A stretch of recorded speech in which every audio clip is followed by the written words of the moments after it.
أعوذ بالله من الشيطان الرجيم بسم الله الرحمن الرحيم الحمد لله رب العالمين والصلاة والسلام على نبينا محمد وعلى آله وصحبه اجمعین اما بعد۔ آج ہم ہیں نبی علیہ السلام کی احادیث کے ساتھ، بخاری اور مسلم کی ان احادیث کے ساتھ جن کا تعلق احکام و مسائل سے ہے، اور ان احادیث کو جمع کر دیا گیا ہے ایک کتاب میں جس کا نام ہے عمدۃ الاحکام۔ عمدۃ الاحکام کی حدیث نمبر 302 آج ہم پڑھیں گے، اور آج کی احادیث کا موضوع وہ شرائط ہیں جو نکاح میں رکھی جاتی ہیں۔ یاد رہے کہ نکاح میں رکھی جانے والی شرائط دو طرح کی ہوتی ہیں، ان کی دو اقسام ہیں۔ نمبر ایک وہ شرائط جو نکاح کے تقاضوں کے خلاف نہیں ہوتی، اور ان شرائط میں سے کسی شرط میں، ان شرائط میں سے ہر شرط میں میاں بیوی میں سے کسی نہ کسی کا کوئی فائدہ ہوتا ہے۔ مثال کے طور پہ لڑکی کا یہ شرط رکھنا کہ میں اس شہر میں رہوں گی اور اس شہر سے باہر نہیں جاؤں گی۔ دوسرے نمبر پہ وہ شرائط ہوتی ہیں جو نکاح کے تقاضوں کے خلاف ہوتی ہیں۔ مثال کے طور پہ لڑکی کا باپ کہتا ہے کہ میں آپ کی شادی اپنی بیٹی سے کر رہا ہوں اس شرط پہ کہ آپ اس سے اولاد نہیں لیں گے، تو یہ شرط نکاح کے تقاضوں کے خلاف ہے۔ نکاح کرنے کے بڑے مقاصد میں سے ایک مقصد کیا ہوتا ہے؟ اولاد لینا۔ یا لڑکی کا باپ کہتا ہے کہ میں آپ کی شادی اپنی بیٹی سے کر رہا ہوں اس شرط پہ کہ آپ اس کو پھر طلاق دے دیں گے، تو یہ شرط بھی نکاح کے تقاضوں کے خلاف ہے۔ تو یہ شرائط جو نکاح میں رکھی جاتی ہیں، ان میں سے کس کو لینا ہے کس کو نہیں لینا، اس میں میزان کیا ہے، ترازو کیا ہے؟ نبی علیہ الصلوۃ والسلام کی یہ حدیث کہ المسلمون عند شروطہم، مسلمان اپنی شرائط پہ قائم و دائم رہتے ہیں، الا شرطا حرم حلالا او احل حراما، سوائے اس شرط کے جو شرط اللہ کی طرف سے حلال کردہ کسی چیز کو حرام کر دے، یا اللہ تعالیٰ کی طرف سے حرام کردہ کسی چیز کو حلال کر دے۔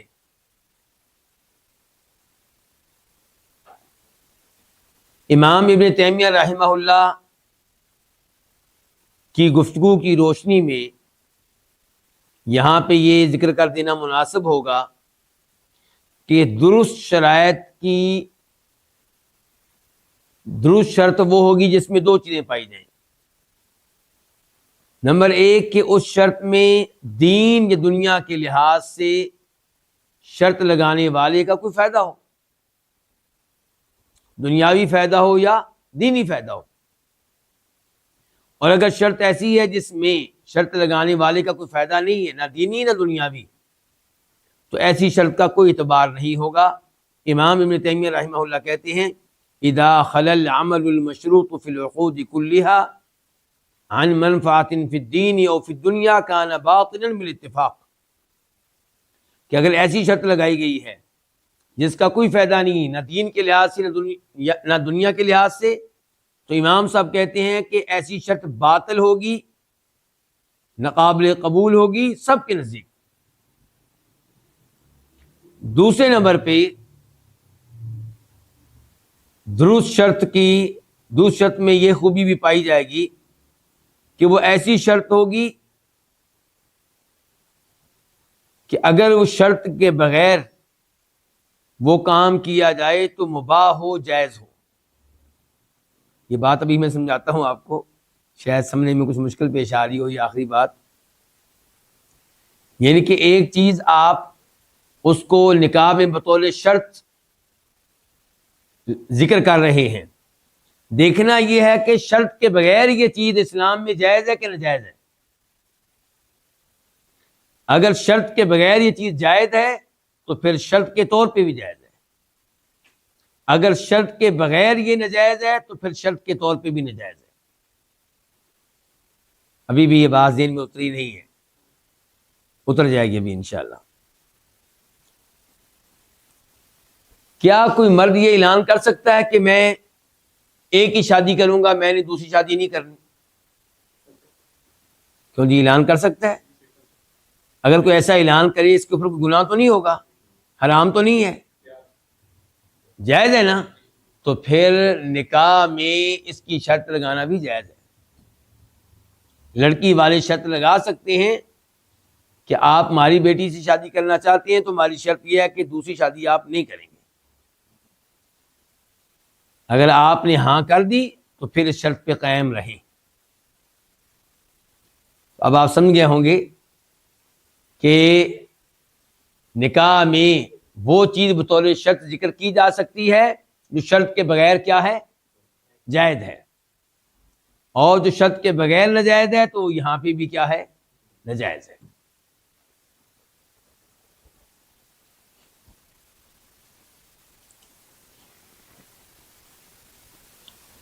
آئیے آج کی پہلی حدیث پڑھتے ہیں جس کا عمدۃ الاحکام میں نمبر ہے 302 راوی ہے عقبہ بن عامر جوہنی رضی اللہ تعالی عنہ، کہتے ہیں کہ فرمایا نبی کریم صلی اللہ علیہ وسلم نے، ان احق الشروط ان توفوا به ما استحللتم به الفروج، کہ سب شرائط سے بڑھ کر جو شرط اس بات کا حق رکھتی ہے کہ اسے پورا کیا جائے، یہ وہ شرط ہے جس کے ذریعے آپ نے شرمگاہوں کو حلال کیا ہے۔ لڑکی والوں نے آپ کو لڑکی کب دی؟ جب آپ نے وہ شرط قبول کی۔ اس کا مطلب ہے کہ وہ لڑکی آپ کے لیے حلال ہوئی ہے شرط قبول کرنے کی وجہ سے۔ تو جتنی بھی شرائط ہوتی ہیں ان شرائط میں سے جو شرائط سب سے زیادہ اس بات کا حق رکھتی ہیں کہ انہیں پورا کیا جائے، یہ وہ شرائط ہیں جن کے ذریعے کوئی شرمگاہ حلال ہوئی۔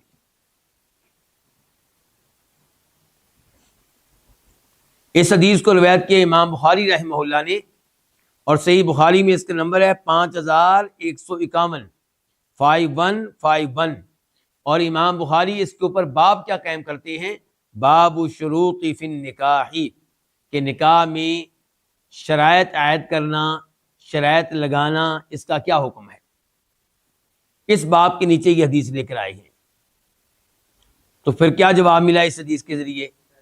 کہ ایسی شرائط لگانا جائز ہیں، ایسی شرائط لگانا جائز ہے جو شرائط قرآن و حدیث کے خلاف نہ ہو۔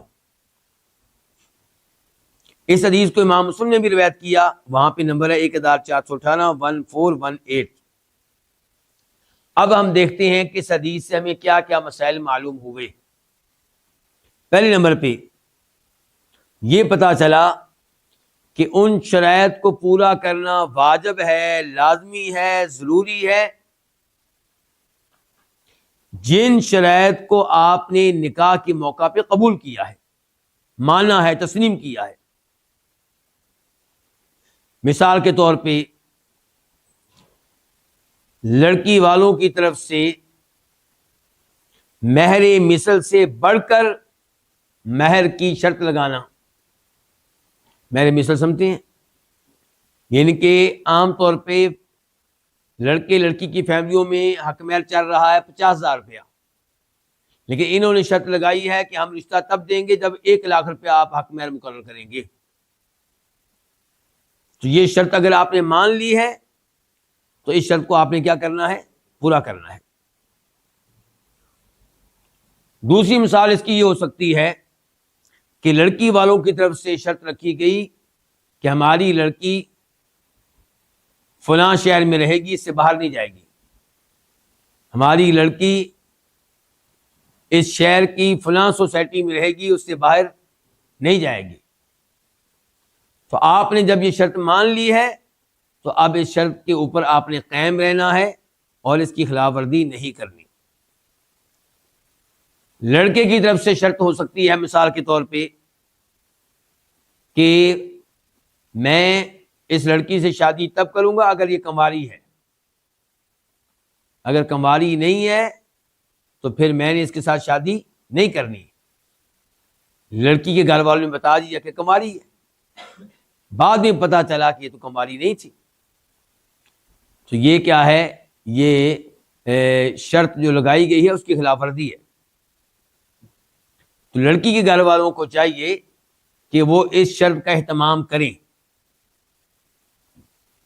اور ایسے ہی لڑکے کی طرف سے شرط لگائی جا سکتی ہے کہ مجھے شادی کرنی ہے اس لڑکی سے جس کا تعلق فلاں خاندان سے ہو، فلاں کاسٹ سے ہو، فلاں فیملی سے ہو، فلاں برادری سے ہو، تو لڑکی کے گھر والے اس میں ہیرا پھیری نہیں کر سکتے۔ تو بہرحال خلاصہ کلام یہ ہے اس حدیث سے معلوم ہونے والے اس پہلے فائدے کا کہ جو بھی شرائط نکاح کے موقع پہ آپ نے تسلیم کی ہیں، ان کے اوپر آپ نے یس کیا ہے، ان کے اوپر آپ نے سائن کیے ہیں، ان شرائط کو پورا کرنا واجب ہے، ضروری ہے، لازمی ہے، الا یہ کہ کوئی شرط شریعت کے خلاف ہو۔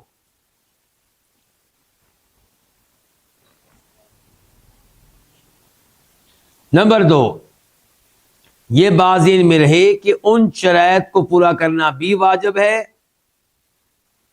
جن شرائط کا تقاضا نکاح کرتا ہے۔ نہیں سمجھے؟ اب بھی کیا سمجھے ہیں؟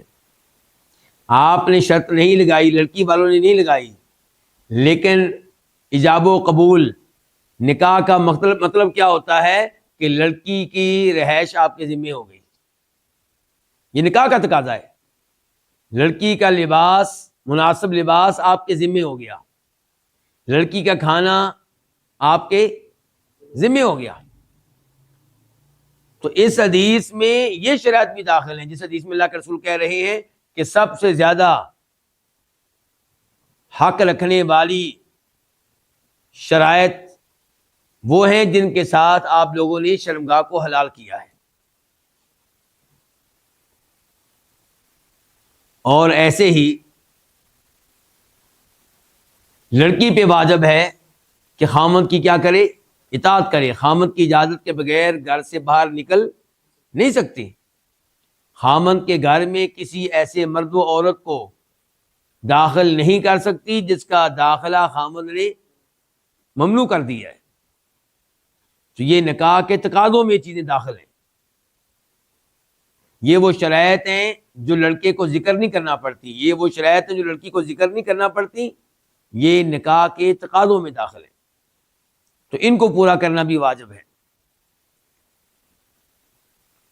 ہم بار بار یہ ذکر کر رہے ہیں کہ ان شرائط کو پورا کرنا واجب ہے جو آپ نے نکاح کے موقع پہ قبول کی ہیں، اور نمبر 2 وہ شرائط جو نکاح کے تقاضوں میں داخل ہیں۔ لیکن اگر کوئی ایسی شرط لگا دی گئی ہے جو قرآن و حدیث کے خلاف ہے تو اس شرط کا کوئی اعتبار نہیں ہوگا۔ مثال کے طور پہ عبداللہ بن مسعود کہتے ہیں رضی اللہ تعالیٰ عنہ، بخاری شریف کی روایت ہے کہ لا تشترط المرأة طلاق اختها، کوئی لڑکی یہ شرط نہ لگائے کہ پہلی بیوی کو طلاق دی جائے۔ اچھا فرض کر لیتے ہیں کہ کسی لڑکی نے، لڑکا اس سے دوسری شادی کرنے جا رہا تھا، پہلی بیوی موجود ہے، لڑکی کے گھر والوں نے کہا کہ ہماری شرط یہ ہے کہ آپ پہلی بیوی کو کیا دیں گے؟ طلاق دیں گے۔ اب اس نے دوسری لڑکی کے ساتھ نکاح کر لیا، اس کو گھر میں لے آیا، اب یہ دوسری بیوی چھوڑ ڈالی، دو اس کو طلاق۔ تم نے شرط تسلیم کی تھی، تم نے شرط مانی تھی، تم نے سائن کیے تھے اس کے اوپر۔ تو پہلی بات یہ کہ لڑکے کا اس شرط کو ماننا غلط تھا۔ دوسرے نمبر پہ اب اس شرط پہ عمل کرنا غلط ہے۔ یہ شرط شریعت کے تقاضوں کے، شریعت کے خلاف ہے۔ لا ضرر ولا ضرار، کسی کو نقصان پہنچانے کی اجازت نہیں ہے، اسلام میں کسی کو تکلیف دینے کی اجازت نہیں ہے۔ اور اس سے بڑی تکلیف کیا ہوگی کہ آپ کسی لڑکی کا گھر اجاڑ رہی ہیں، تو اس قسم کی شرط قبول نہیں کی جائے گی۔ چوتھے نمبر پہ اس حدیث کے تعلق سے یہ مسئلہ بیان کر دینا مناسب ہوگا کہ نکاح کے موقع پہ تسلیم کی جانے والی شرائط دیگر شرائط کے مقابلے میں زیادہ پختہ، زیادہ پکی ہوتی ہیں، اس لیے ان کو پورا کرنے کا زیادہ اہتمام ہونا چاہیے۔ کیوں؟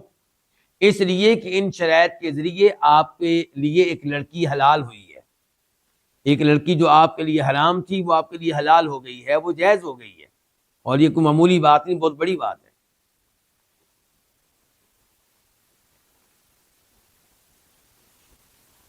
آخر میں اس حدیث کے تعلق سے امام ابن تیمیہ رحمہ اللہ کا یہ قول ذکر کر دینا مناسب ہوگا۔ کہتے ہیں کہ سلف صالحین میں سے اکثر کا موقف یہ ہے کہ عقد نکاح کے نتیجے میں جو چیزیں خامند کے لیے بیوی پہ واجب ہوتی ہیں یا بیوی کے لیے خامند پہ واجب ہوتی ہیں، ان میں اعتبار عرف کا ہوگا۔ اعتبار کس کا ہوگا؟ عرف کا۔ عرف جانتے ہیں آپ لوگ؟ آپ کے معاشرے میں کیا طریقہ چل رہا ہے اس کا اعتبار ہوگا۔ مثال کے طور پہ یہ پتہ چل گیا کہ نکاح کے نتیجے میں لڑکی کا خرچہ کس کے ذمہ ہے؟ خامند کے۔ اب خرچے میں اختلاف شروع ہو جائے گا، لڑکی والے کہیں گے خرچہ اتنا ہونا چاہیے، لڑکا کہے گا اتنا ہونا چاہیے۔ تو امام صاحب کہتے ہیں اس میں اعتبار عرف کا ہوگا کہ آپ کے معاشرے میں اس قسم کی لڑکی کو اس قسم کا لڑکا کتنا خرچ دیا کرتا ہے، کس قسم کا کھانا کھلایا کرتا ہے۔ ایسے ہی خامند کس حد تک اس لڑکی سے تعلق قائم کر سکتا ہے، اس کی حد بندی ہو سکتا ہے۔ لڑکی لڑکے میں اختلاف شروع ہو جائے اس مسئلے میں، لڑکی کہے کہ یہ مجھے حد سے زیادہ تنگ کرتا ہے، اور لڑکا کہے میرا حق ہے، معاملہ کورٹ میں چلا جائے، تو اس مسئلے میں بھی عرف کی طرف دیکھا جائے گا۔ یہاں پہ اللہ تعالیٰ کا یہ فرمان ہے کہ وَلَهُنَّ مِثْلُ الَّذِي عَلَيْهِنَّ بِالْمَعْرُوفِ، سورہ بقرہ آیت نمبر 228 کہ لڑکیوں کے خامند پہ ایسے ہی حقوق ہیں جیسے خامند کے لڑکی پہ حقوق ہیں، بالمعروف۔ یہ حقوق کیسے ادا کیے جائیں گے؟ عرف کے مطابق۔ اور پھر حدیث بخاری شریف کی کہ نبی علیہ السلام نے کہا تھا ابو سفیان کی وائف سے، کیا نام تھا وائف کا؟ ہند رضی اللہ عنہا، کہ خودی ما یکفی کی وولدی کی بالمعروف۔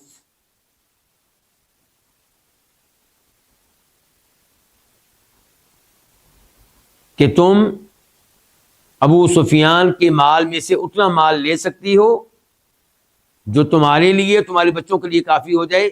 اعتبار کس کا ہوگا؟ بالمعروف ہی، عرف کا۔ تو ایسے معاملات میں عرف کو دیکھا جائے گا۔ یہ تھے وہ چند مسائل جن کا تعلق تھا ہماری آج کی پہلی حدیث سے، اور اس حدیث کا عمدۃ الاحکام میں نمبر کیا تھا؟ 302۔ اب ہم آتے ہیں حدیث نمبر 303 کی طرف، 303۔ اس حدیث کے راوی ہیں عبداللہ بن عمر رضی اللہ عنہما، صحابی ہیں، صحابی کے بیٹے ہیں۔ کہتے ہیں کہ ان رسول اللہ صلی اللہ علیہ وسلم نہا عن نکاح الشغاری، کہ نبی علیہ السلام نے منع کیا تھا نکاح شغار سے۔ شغار کس کو کہتے ہیں؟ بٹا سٹا کا نکاح۔ بٹا سٹا جانتے ہیں نا جی، اس کی وضاحت آگے آ رہی، میں نہیں کرتا وضاحت کیونکہ آ رہی آگے۔ تو امام بخاری نے اس حدیث کو روایت کیا، نمبر ہے وہاں پہ اس کا 5112، 5112۔ اور امام مسلم نے روایت کیا، نمبر ہے 1415، 1415۔ حدیث کے بعد یہ الفاظ ہیں کہ وہ شغار، کہ نکاح شغار کہتے کس کو ہیں، بٹا سٹا کا نکاح کہتے کس کو ہیں۔ تو اس کی وضاحت کر رہے ہیں عبداللہ بن عمر کے شاگرد امام نافع، مسلم شریف میں صلاحت آئی ہے کہ یہ وضاحت کرنے والے، شغار کی تعریف کرنے والے، شغار کا تعارف کرانے والے کون ہیں؟ جی تابعی امام نافع ہیں. کہتے ہیں والشغار ان یزوج الرجل ابنتہ ولا یزوج الاخر ابنتہ. شغار یہ ہے کہ کوئی آدمی اپنی بیٹی کا نکاح، اس کی شادی کسی مرد سے کرے، اس شرط پہ، ہمارا موضوع شرط چل رہا ہے، اس شرط پہ کہ وہ بھی اپنی بیٹی کی شادی اس آدمی سے کرے گا، جبکہ دونوں کے مابین حق مہر نہیں ہوگا. حق مہر نہیں ہوگا. حق مہر کس کا حق ہوتا ہے ویسے؟ لڑکی کا. تو نہ اس نکاح میں حق مہر ہے نہ اس نکاح میں. یہ والی لڑکی بھی حق مہر سے گئی، وہ والی لڑکی بھی حق مہر سے گئی.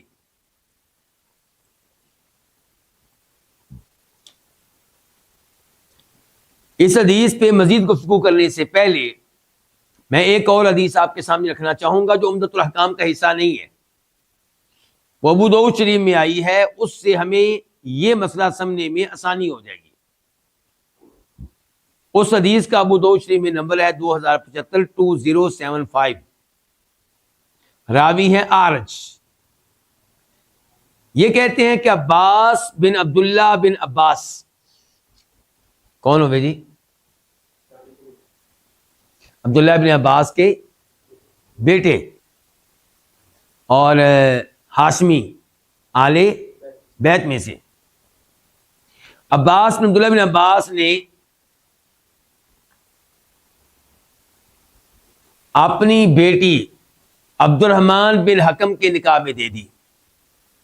کس کے نکاح میں دے دی؟ عبد الرحمن بن حکم کے نکاح میں. اور عبد الرحمن بن حکم نے اپنی بیٹی عباس بن عبداللہ بن عباس کے نکاح میں دے دی. وَكَانَ جَعَلَ صَدَاقًا، اور دونوں نے حق مہر بھی مقرر کیا تھا. اس پہلے نکاح میں بھی حق مہر مقرر کیا گیا اور دوسرے نکاح میں بھی حق مہر مقرر کیا گیا. فَكَتَبَ مُعَاوِيَةُ إِلَىٰ مَرْوَانَ، تو امیر المؤمنین معاویہ رضی اللہ عنہ نے مروان کو لیٹر لکھا، جو مدینہ کے کیا تھے؟ گورنر تھے. یامرہ بالتفریق بینہما، مروان کو حکم دیا کہ یہ دونوں نکاح کینسل کر دو، ختم کر دو. اور کہا معاویہ نے فی کتابہ، اپنے لیٹر میں، ھذا الشغار الذی نہی عنہ رسول اللہ صلی اللہ علیہ وسلم، یہی تو وہ شغار ہے، یہی تو بٹا سٹا جس سے اللہ کے رسول نے منع کیا تھا. تو اس حدیث سے کیا پتا چلا کہ نکاح شغار کب ممنوع ہے؟ بٹا سٹا کا نکاح کب ممنوع ہے؟ جب دونوں، بٹا سٹا کا نکاح ہر شکل میں ممنوع ہے، چاہے اس میں حق مہر ہو یا نہ ہو. اور جو ہم نے نافع سے پوچھا تھا، نافع نے کیا کہا تھا؟ امام نافع نے کہ شغار وہ ہوتا ہے جس میں بٹا سٹا ہو اور حق مہر نہ ہو. یعنی کہ امام نافع کی وضاحت سے پتا چلا تھا کہ بٹا سٹا تب جائز ہو جائے گا جب اس میں دونوں طرف حق مہر مقرر کیا گیا ہو، حق مہر رکھا گیا ہو. اور جو ابھی ابو داؤد شریف کی حدیث پڑھی ہم نے، جناب معاویہ کا فیصلہ پڑھا ہے ہم نے، اس سے پتا چلتا ہے کہ بٹا سٹا ہر شکل میں ممنوع ہے، حق مہر مقرر کیا گیا ہو تب بھی، حق مہر مقرر نہ کیا گیا ہو تب بھی. شیخ ابن باز رحمہ اللہ کا بھی یہی فتویٰ تھا. سعودی عرب کے مفتی اعظم شیخ ابن باز رحمہ اللہ کا یہی فتویٰ تھا کہ بٹا سٹا کا نکاح ممنوع ہے، چاہے اس میں دونوں طرف سے حق مہر مقرر کیا گیا ہو. ٹھیک ہو گیا؟ اچھا، اب امام نافع کی تفسیر اور وضاحت میں اور جناب معاویہ کی حدیث میں کیا ہو رہا ہے؟ تضاد ہو رہا ہے، ٹکراؤ ہو رہا ہے. تو ایک طریقہ ہمارے پاس یہ ہے کہ ہم کہیں کہ جناب معاویہ نے تو کہہ دیا کہ یہ اللہ کے رسول نے جس شغار سے منع کیا تھا وہ یہی ہے، گویا کہ وہ اس کی نسبت کر رہے ہیں نبی علیہ الصلوۃ والسلام کی طرف، تو اسے لینا ضروری ہو جائے گا. اور یہاں پہ جو شغار کی وضاحت کی نافع نے، تو یہ نافع کا اپنا موقف ہے، تو حدیث کے مقابلے میں ہم اس کو ریجیکٹ کر دیں گے۔ ایک یعنی کہ طریقہ یہ ہے۔ دوسرا طریقہ یہ ہے اس تضاد کو ختم کرنے کا، اس ٹکراؤ کو ختم کرنے کا، کہ ابو داؤد شریف والی حدیث پہ ذرا اچھی طرح غور کر لیتے ہیں۔ کیا کر لیتے ہیں؟ تو ہم اس حدیث پہ غور کرتے کرتے نکل گئے صحیح ابن حبان کی طرف۔ کہاں چلے گئے ہم؟ صحیح ابن حبان میں بھی یہی حدیث آئی ہے، جناب معاویہ والی۔ تو وہاں پہ الفاظ کچھ یوں ہیں، اب ذرا غور کرنا آپ نے۔ وہاں پہ الفاظ یہ ہیں کہ وَقَدْ كَانَ جَعَلَاهُ صَدَاقًا، کہ ان دونوں نے اس کو حق مہر بنایا تھا۔ کس کو؟ بٹے سٹے کی شادی کو حق مہر بنایا تھا، یعنی کہ تو اپنی بیٹی کا رشتہ مجھے دے دے۔ حق مہر کیا ہے؟ کہ میں تجھے اپنی بیٹی کا رشتہ دے رہا ہوں۔ اس کا ایک معنی یہ ہو سکتا ہے، اور دوسرا معنی اس کا کئی علماء کرام نے یہ سمجھا ہے کہ ان دونوں نے حق مہر مقرر کیا، انہوں نے حق مہر مقرر نہیں کیا تھا، یعنی کہ حق مہر مقرر نہیں کیا تھا۔ یہ اب اس جملے سے محسوس ہو رہا ہے تو ابن حبان کا ہے کہ انہوں نے اسی چیز کو حق مہر بنا لیا تھا۔ گویا کہ قصور یہ تھا کہ حق مہر مقرر نہیں کیا، اس لیے ان کا نکاح جو ہے وہ شغار قرار پایا اور ممنوع قرار پایا۔ یہ معنی تب نکلے گا جب ہم جائیں گے صحیح ابن حبان کی طرف۔ اور اگر ہم ابو داؤد شریف میں رہتے ہیں تو وہاں پہ جعلا کے بعد ہو ضمیر نہیں ہے۔ ابو داؤد شریف میں جاتے ہیں تو یوں لگتا ہے کہ انہوں نے اپنے اپنے حق مہر مقرر کر رکھے تھے، تب بھی اس کو امیر معاویہ نے ممنوع قرار دیا اور کہا کہ اللہ کے رسول نے اسی سے تو منع کیا تھا علیہ الصلوۃ والسلام۔ اور ابن حبان کی طرف جاتے ہیں تو پتہ چلتا ہے کہ انہوں نے مالی طور پہ کوئی حق مہر مقرر نہیں کیا تھا، حق مہر یہی تھا کہ بھئی میں تمہیں اپنی بیٹی کا رشتہ دے رہا ہوں، اور وہ کہہ رہا ہے جی میں بھی تمہیں اپنی بیٹی کا رشتہ دے رہا ہوں۔ تو ابن حبان کے الفاظ کی روشنی میں اگر ہم اس حدیث کو دیکھیں تو یہ نافع کے مطابق ہو جاتی ہے۔ کس کے مطابق ہو جاتی ہے؟ نافع کے مطابق۔ لگتا یہ ہے واللہ عالم کہ یہ موقف شاید زیادہ مضبوط ہے، اگرچہ معاشرتی طور پہ بٹے سٹے سے بچنا چاہیے، چاہے اس میں حق مہر مقرر کیا گیا ہو، کیونکہ حق مہر مقرر ہونے کے باوجود اس نکاح سے نقصان پہنچتا ہے کس کو؟ دونوں کو۔ اگر ادھر لڑکی لڑکے میں اختلافات پیدا ہو گئے تو ادھر بھی ہوتے ہیں، ادھر ہو گئے تو ادھر بھی ہوتے ہیں، حالانکہ اپنا کوئی ذاتی اختلاف نہیں ہوتا، لیکن چونکہ ادھر میری بہن کو تنگ کیا گیا ہے تو ادھر بھی میں نے تنگ کرنا ہے تاکہ وہ ٹھیک ہو جائے، تو اس سے عام طور پہ نقصان پہنچتا ہے، تو اس لیے بچنا ہی چاہیے۔ اب ہم دیکھتے ہیں کہ ہمیں اس حدیث سے کیا کیا مسائل معلوم ہوئے۔ پہلا مسئلہ یہ معلوم ہوا کہ نکاح شغار بٹے سٹے کا نکاح ممنوع ہے، اور یہ ممانعت یہ نہیں فساد کا تقاضا کرتی ہے، تو ایسا نکاح درست نہیں ہوگا۔ دوسرے نمبر پہ یہ محسوس ہو رہا ہے کہ اس نکاح کے حرام ہونے کی، اس کے ممنوع ہونے کی، اس کے غلط ہونے کی جو وجہ ہے وہ یہ ہے کہ اس میں حق مہر نہیں ہوتا، اور یہ ہمیں محسوس ہو رہا ہے نافع کے ان الفاظ سے کہ وَلَيْسَ بَيْنَهُمَا صَدَاقٌ، کہ نکاح شغار سے اللہ کے نبی نے منع کیا علیہ الصلوۃ والسلام، اور نافع کہتے ہیں کہ نکاح شغار وہ ہوتا ہے جس میں حق مہر بٹا سٹا ہو لیکن حق مہر نہ ہو۔ تیسرے نمبر پہ اس حدیث سے پتا چلا کہ لڑکی کا ولی نکاح لڑکی کا وہاں پہ کرے جہاں پہ لڑکی کے لیے بہتری ہو، لڑکی کی خیر خواہی کا سوچے، اپنا فائدہ نہ سوچے۔ یہاں پہ آپ نے دیکھا کہ نکاح شغار سے روک دیا گیا، کیوں؟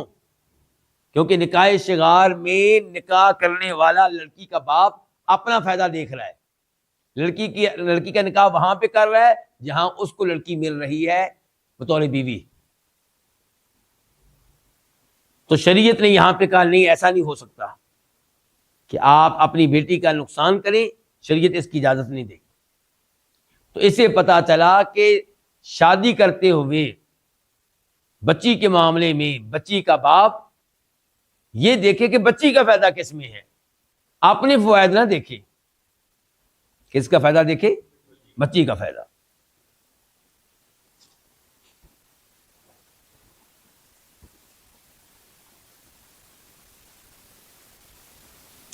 یہ جو وضاحت آئی حدیث کے آخر میں کہ نکاح شغار کس کو کہتے ہیں، جس کے بارے میں بار بار میں کہہ رہا ہوں کہ کس کے الفاظ ہیں؟ نافع کے. ہمیں کہاں سے پتہ چلا؟ مسلم شریف کے ذریعے. اس کے بارے میں اکثر لوگوں کا یہ کہنا ہے کہ ہمیں نہیں پتا کس کے الفاظ ہیں. امام شافعی کہتے ہیں کہ مجھے نہیں پتا کہ یہ وضاحت نبی علیہ الصلوۃ والسلام کی طرف سے ہے یا عبداللہ بن عمر صحابی کی طرف سے ہے یا عبداللہ بن عمر کے شاگرد نافع کی طرف سے ہے یا نیچے والے راوی امام مالک کی طرف سے ہے. یہ کون کہہ رہے ہیں؟ امام شافعی. لیکن راجح قول انشاءاللہ یہی ہے کہ یہ تفسیر، یہ تعریف، یہ وضاحت امام نافع کی طرف سے ہے. اس حدیث کے مسائل میں سے ایک مسئلہ یہ بھی ہے کہ علماء کرام کا اجماع ہے کہ یہ نکاح حرام ہے. کون سا نکاح؟ نکاح شغار، بٹے سٹے کا نکاح. اختلاف اس میں ہے کہ نکاح کر لیا گیا تو اب کیا ہوگا. امام ابو حنیفہ رحمہ اللہ کہتے ہیں کہ یہ نکاح صحیح رہے گا، بس حق مہر جو ہے اس کا معاملہ آپ حل کر دیں. کیا کریں؟ حق مہر پہلے مقرر نہیں کیا گیا تھا، مقرر کر دیں. کیا کون سا حق مہر مقرر کریں؟ مہر مثل. وہ حق مہر مقرر کریں جو اس قسم کی لڑکیوں کو ملا کرتا ہے نکاح کے موقع پہ. جتنی کو خوبصورت یہ لڑکی ہے، جتنی کو تعلیم یافتہ یہ لڑکی ہے، جس قسم کے ماحول سے یہ آئی ہے، ایسی لڑکی کا ہمارے معاشرے میں اسٹیٹس کیا ہوتا ہے، حق مہر کیا ہوتا ہے، ویسے ہی حق مہر اس کا مقرر کر دیا جائے تو نکاح ٹھیک ہو جائے گا. یہ کس کا موقف بتایا میں نے آپ کو؟ امام ابو حنیفہ رحمہ اللہ کا. امام شافعی، امام احمد کا موقف یہ ہے کہ یہ نکاح درست نہیں ہے، یہ نکاح ختم کیا جائے، شریعت کے لحاظ سے نکاح غلط ہے.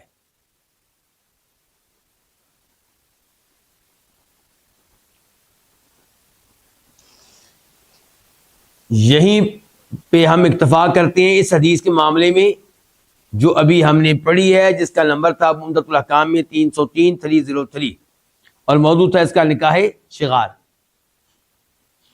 اب ہم بڑھتے ہیں حدیث نمبر 304 کی طرف. 304 اس کے راوی ہیں امیر المؤمنین جناب علی رضی اللہ تعالیٰ عنہ. جناب علی کیا مقام و مرتبہ جی ان کا؟ خلفائے راشدین میں سے ان کا نمبر کون سا ہے؟ چوتھا. اور یہ وہ ہیں جن کے بارے میں اللہ کے نبی نے کہا تھا علیہ الصلوۃ والسلام کہ جناب علی سے محبت ایمان کی علامت ہے اور ان سے بغض، ان سے عداوت، ان سے نفرت منافقت کی علامت اور نشانی ہے. اس لیے اللہ کے فضل و کرم سے ہم سب جناب علی سے کیا کرتے ہیں؟ محبت کرتے ہیں، اور اس محبت پہ اللہ کی طرف سے اجر و ثواب کی امید رکھتے ہیں. تو یہ ہے جی راوی اس حدیث کے علی رضی اللہ تعالیٰ عنہ. یہ حدیث بیان کر رہے ہیں، اور یہ حدیث بیان کر رہے ہیں عبداللہ ابن عباس کو مخاطب کر کے. کس کو مخاطب کر کے؟ دونوں میں قدر مشترک کیا ہے؟ دونوں کون ہیں؟ آل بیت میں سے. جناب علی آل بیت میں سے کیوں ہیں؟ کیونکہ نبی علیہ السلام کے چچا کے بیٹے ہیں. داماد ہونے کی وجہ سے کوئی آل بیت میں سے نہیں ہوتا. دھیان سے، جناب علی آل بیت میں سے کیوں ہیں؟ آپ کے چچا کے بیٹے ہیں. تو عبداللہ بن عباس کیوں ہیں آل بیت میں سے؟ کیونکہ وہ بھی چچا کے بیٹے ہیں. تو اس لحاظ سے دونوں برابر ہوئے، آل بیت میں سے ہونے کے لحاظ سے برابر ہوئے، اور یہ دونوں ایک دوسرے کے کزن لگے. جناب علی نے اپنے زمانے میں عبداللہ ابن عباس کو ایک شہر کا گورنر بھی بنایا تھا. تو یہاں پہ جناب علی کہہ رہے ہیں ان النبی صلی اللہ علیہ وسلم نہا عن نکاح المتعۃ یوم خیبر، کہ آپ علیہ الصلوۃ والسلام نے خیبر کی لڑائی میں نکاح متع سے منع کر دیا تھا، متع والی نکاح سے آپ نے روک دیا تھا۔ وعن لحوم الحمر الاہلیہ، اور گھریلو جو گدھے ہوتے ہیں ان کے گوشت سے بھی آپ نے روک دیا تھا کہ وہ بھی حرام ہے۔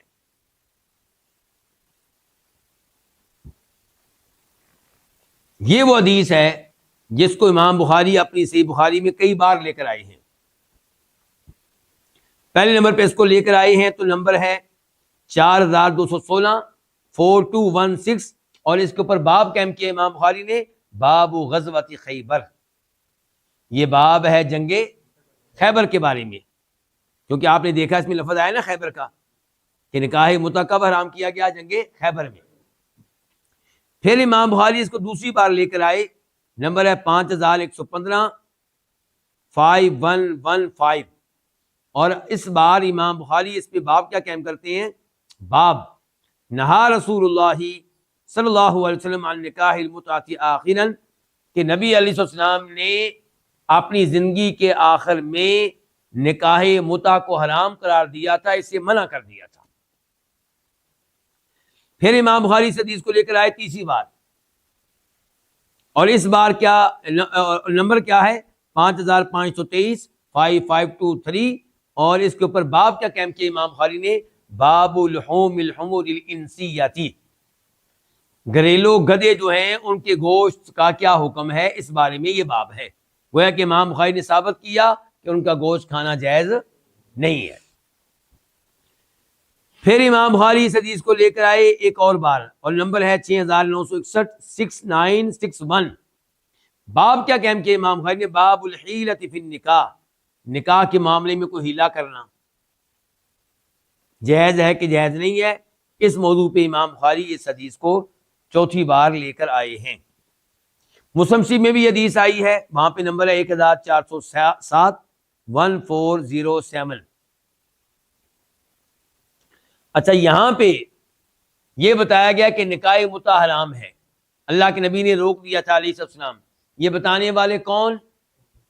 جناب علی۔ اور آج کے رافضی جناب علی کا نام لیتے ہیں اور نکاح متع کے جواز کے قائل ہیں، نکاح متع کو درست جانتے ہیں، جبکہ جناب علی کہہ رہے ہیں کہ نبی علیہ السلام نے نکاح متع سے منع کر دیا تھا۔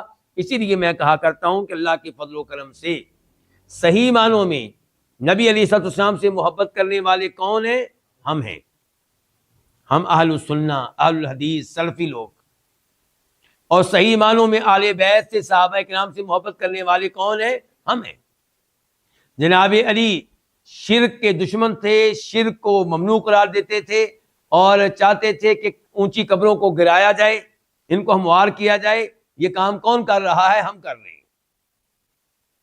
اور جناب علی کہہ رہے ہیں کہ نکاح متع حرام ہے، تو نکاح متع کو حرام کون جانتا ہے؟ ہم جانتے ہیں۔ اچھا، جناب علی اس حدیث کو روایت کر رہے ہیں، لیکن یہاں پہ میں یہ بھی بتانا چاہوں گا کہ جناب علی سے نیچے سند کیسی ہے۔ اس حدیث کو بخاری شریف میں امام بخاری لے کر آئے، ایسے ہی ہے، تو ہم امام بخاری سے بھی پوچھیں گے کہ آپ بتائیے کہ آپ نے حدیث جناب علی والی کیسے لی ہے۔ ظاہر ہے کہ جناب علی کے زمانے میں تو آپ موجود، آپ تو بہت بعد میں آئے ہیں، تو آپ کے پاس جناب علی والی حدیث کیسے پہنچی؟ تو امام بخاری آگے سے جواب دیتے ہیں، وہ کہتے ہیں کہ حدثنا مالک بن اسماعیل، مجھے اور میرے ساتھیوں کو یہ حدیث بتائی تھی عظیم محدث مالک بن اسماعیل نہدی نے۔ امام مالک نہیں، یہ اور مالک ہیں، مالک بن اسماعیل نہدی نے ہمیں حدیث بتائی تھی۔ حدثنا ابن عیینہ، اور ہمارے یہ استاد مالک بن اسماعیل کہہ رہے تھے کہ ہمیں یہ حدیث بتائی ہے سفیان بن عیینہ نے، انہ سمع الزہریہ، اور سفیان بن عیینہ کہا کرتے تھے کہ انہوں نے یہ حدیث سنی ہے امام ابن شہاب الزہری سے، بہت بڑے محدث۔ یقول، امام زہری کہتے تھے کہ اخبرنی الحسن بن محمد بن علی، کہ مجھے یہ حدیث بیان کی ہے حسن بن محمد بن علی نے۔ کون ہو بھئی یہ؟ زین العابدین میں حسین آئے گا، یہاں پہ تو حسین ابھی تک نہیں آئے رضی اللہ عنہ۔ ہاں جی بتائیں، کون بتائے گا؟ جی بیٹا، کون سے بیٹے کی بیٹے؟ یہی سوال ہے نا. یہ محمد بن حنفیہ کے بیٹے ہیں. کس کے بیٹے ہیں؟ محمد بن حنفیہ. اور محمد بن حنفیہ کس کے بیٹے ہیں؟ جناب علی کے بیٹے ہیں بھائی. محمد بن حنفیہ کہنے کا مطلب یہ ہوتا ہے کہ یہ جناب علی کے وہ بیٹے ہیں جو فاطمہ سے نہیں ہیں رضی اللہ تعالی عنہ. اس لیے کہہ دیا جاتا ہے محمد بن حنفیہ کہ حنفیہ عورت کے یہ بیٹے ہیں، یعنی کہ ایسی عورت کے بیٹے ہیں جس کا تعلق تھا بنو حنیفہ قبیلے سے. لیکن باپ کے لحاظ سے وہ بھی جناب علی کے بیٹے ہیں. حسن و حسین کے باپ کی طرف سے کیا ہے؟ بھائی ہیں. بولیے بھائی، آپ جاگ رہے ہیں کہ سو رہے ہیں؟ محمد بن حنفیہ باپ کے اعتبار سے حسن و حسین کے کیا لگتے ہیں؟ بھائی ہیں رضی اللہ تعالی عنہما. ہم حسن و حسین سے بھی محبت کرتے ہیں اور ہمارا ایمان ہے کہ جنت کے نوجوانوں کے کیا ہے؟ سردار ہیں. تو یہ محمد بن حنفیہ ان کے بھائی ہیں باپ کی طرف سے، ماں اور ہے. اچھا، یہ جو محمد بن حنفیہ ہے ان کے بیٹے حسن یہ حدیث روایت کر رہے ہیں اور ان سے حدیث لیے امام زہری نے. تو امام زہری نے کن سے حدیث لی؟ آل بیت سے. امام زہری نے کن سے حدیث لی؟ آل بیت سے. یہ ان کو آپ آل بیت سے نہیں مانتے. اگر آپ کو اصول درست ہوگا تو آپ ان کو آل بیت میں سے مانیں گے. اگر اصول یہ ہوگا کہ جناب علی آل بیت میں سے کیوں ہیں؟ کیونکہ آپ کے چچا کے بیٹے ہیں. اور اگر آپ کہیں گے نہیں داماد ہیں اس لیے، تو پھر ظاہر ہے کہ یہ تو ان میں سے نہیں بن سکیں گے. اس لیے یہ خیال رکھا جائے، اصول اپنے صحیح رکھے جائیں. تو یہاں پہ کون ہے جی؟ یہ حسن بن محمد بن علی آل بیت میں سے. امام زہری کہتے ہیں کہ مجھے یہ حدیث انہوں نے بھی بتائی اور ان کے بھائی عبداللہ نے بھی بتائی. ان کے بھائی عبداللہ بن محمد بن علی، وہ بھی جناب علی کے پوتے اور یہ بھی جناب علی کے پوتے. اچھا، یہ دونوں کس سے روایت کرتے ہیں؟ ابھی میں اپنے والد سے. ان کے والد کون ہیں؟ محمد بن حنفیہ. وہ کہتے ہیں ان علی قال کہ میرے والد نے یہ حدیث بیان کی تھی متا حرام ہے. حدیث بیان کرنے والے کون؟ جناب علی. ان سے حدیث لینے والے کون؟ ان کے بیٹے محمد بن حنفیہ. ان سے حدیث لینے والے کون؟ ان کے دو بیٹے حسن اور عبداللہ. اور ان سے حدیث لینے والے کون؟ امام ابن شہاب الزہری.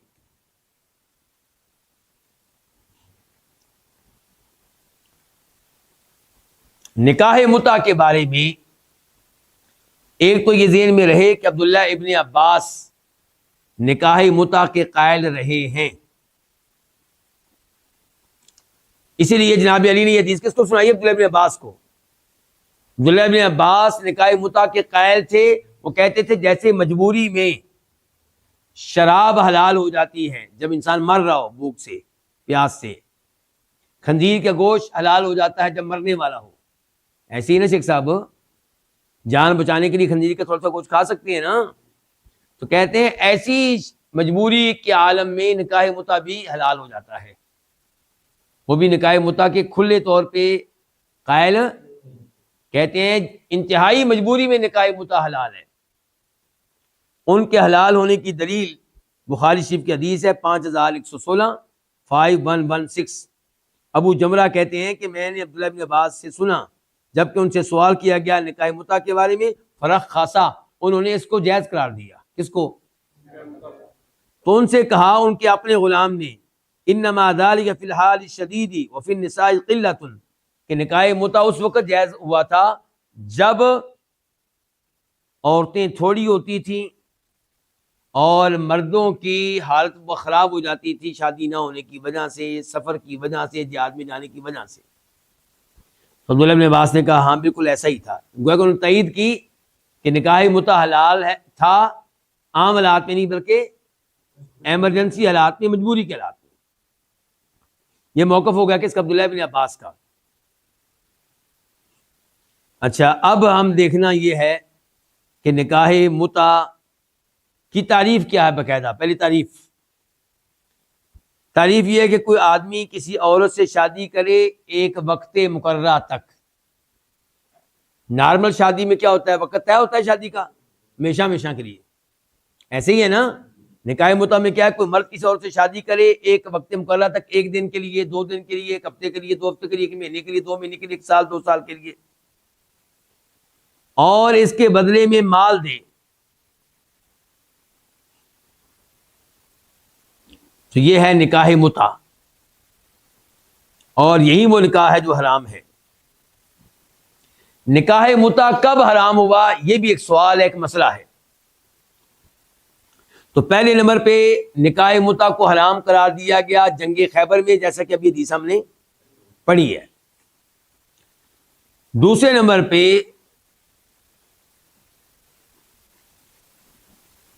جنگ فتح مکہ کے موقع پہ اس کو چند راتوں کے لیے جائز قرار دیا گیا، اور پھر یہ ہمیشہ ہمیشہ کے لیے کیا ہو گیا؟ حرام ہو گیا. دلیل کیا ہے؟ دلیل ہے ربیع بن صبرہ الجہنی کی حدیث. کہتے ہیں کہ ان کے والد نے نبی علیہ السلام کے ساتھ فتح مکہ میں حصہ لیا تھا. کہتے ہیں کہ ہم وہاں پہ 15 دن 15 راتیں رہے تھے. تو نبی علیہ السلام نے اس موقع پہ نکاح متع کی اجازت دی تھی. مسلم شریف حدیث نمبر 1406 1406. پھر آگے چل کے وہ کہتے ہیں، کون؟ یہ ربیع بن صبرہ جوہنی، کہ پھر میں نے متع کیا تو میں متع کر کے باہر نہیں نکلا تھا کہ نبی علیہ السلام نے اس کو حرام قرار دے دیا. اور سلمہ بن اکوع کہتے ہیں کہ نبی علیہ السلام نے جنگ اوطاس والے سال نکاح متع کی اجازت دی تھی، اور جنگ اوطاس والا سال فتح مکہ والا سال ہے، بات ایک ہی ہے. پھر اور یہ اجازت دی تھی 3 راتوں کے لیے، پھر آپ نے اسے منع کر دیا تھا. تو یہ بھی مسلم شریف ہے 1405 1405. تو خلاصہ اب یہ ہوا کہ جنگ خیبر سے پہلے نکاح متع حلال تھا، جنگ خیبر کے موقع پہ اس کو حرام قرار دیا گیا، پھر یہ حرام رہا، لیکن جنگ فتح مکہ کے موقع پہ 3 راتوں کے لیے اس کی اجازت دی گئی، اور پھر قیامت تک کے لیے اس کو کیا کر دیا گیا؟ حرام کر دیا گیا. اس حدیث سے کیا کیا مسائل معلوم ہوئے؟ پہلا مسئلہ یہ معلوم ہوا کہ نکاح متع حرام ہے اور یہ باطل ہے. ان کے نکاح ہو بھی جائے تو اس کو کیا کیا جائے گا؟ ختم کیا جائے گا. اور اسی پہ اجماع ہے علماء کرام کا. نمبر 2، یہ پتا چلا کہ آغاز اسلام میں یہ نکاح جائز تھا انتہائی مجبوری کی وجہ سے،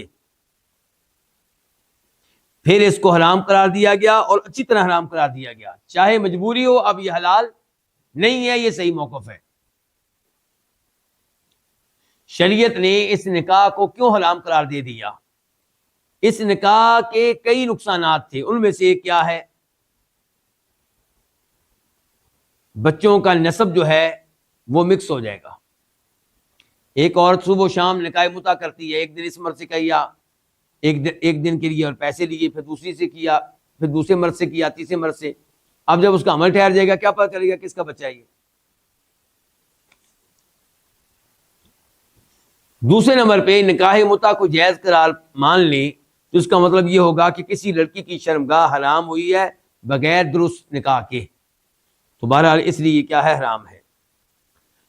اس حدیث سے معلوم ہونے والے مسائل میں سے ایک مسئلہ یہ ہے کہ جو گھریلو گدھے ہوتے ہیں ان کا گوشت حرام ہے. جنگلی گدھے جو ہیں ان کا گوشت کیا ہے؟ حلال ہے بالاجماع. اس حدیث کی مناسبت سے ایک مسئلہ چھیڑنا چاہوں گا، آپ کے سامنے رکھنا چاہوں گا. وہ یہ کہ اگر کوئی مرد کسی عورت سے شادی کرے اور اس کے دل میں یہ بات ہو کہ میں نے سال کے بعد 2 سال کے بعد اس کو طلاق دے دینی ہے، تو کیا یہ نکاح متع ہے؟ نکاح متع میں کیا ہوتا ہے؟ باقاعدہ دونوں کا اتفاق ہوتا ہے، معاملہ واضح ہوتا ہے. یہاں پہ اس کی نیت میں خرابی ہے، لڑکی کو تو پتہ ہی نہیں ہے. تو اس نکاح کا کیا حکم ہے؟ مثال کے طور پہ لڑکے جاتے ہیں پڑھنے کے لیے لندن میں، ماسکو میں. اب وہاں پہ بے حیائی فحاشی اپنے عروج پہ ہوتی ہے. تو اگر کوئی لڑکا اپنی کلاس پہلے لڑکی کے ساتھ نکاح یہ اس قسم کا نکاح کر لے تو کیسا ہے؟ کیا کہتے ہیں جی آپ لوگ؟ جی یہ کہتے ہیں دھوکہ ہے، وہ کہتے ہیں حرام ہے۔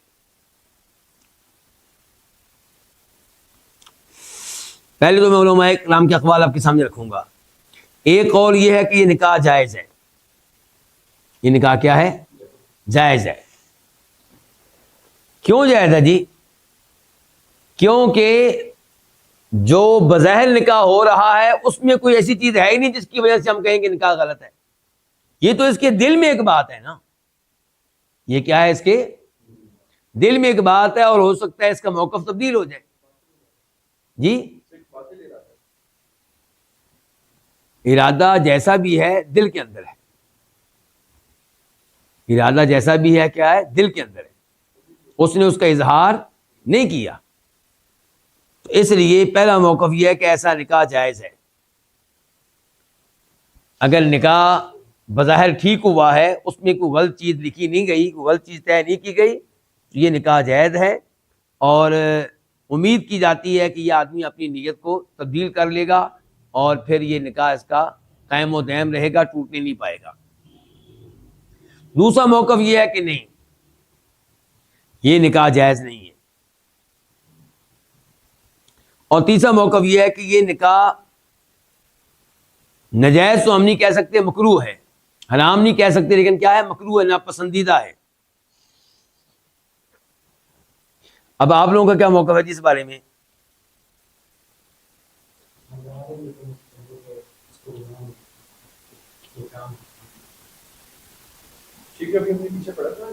بہرحال اس جی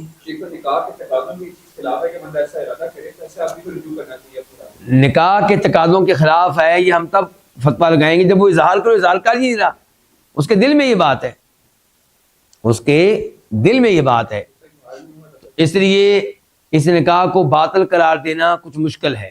لیکن ویسے ہم کہیں گے کہ ایسا نکاح نہیں کرنا چاہیے، کیونکہ یہ لڑکی کے ساتھ دھوکہ ہے اور غیر مناسب ہے، اس سے بچا جانا چاہیے۔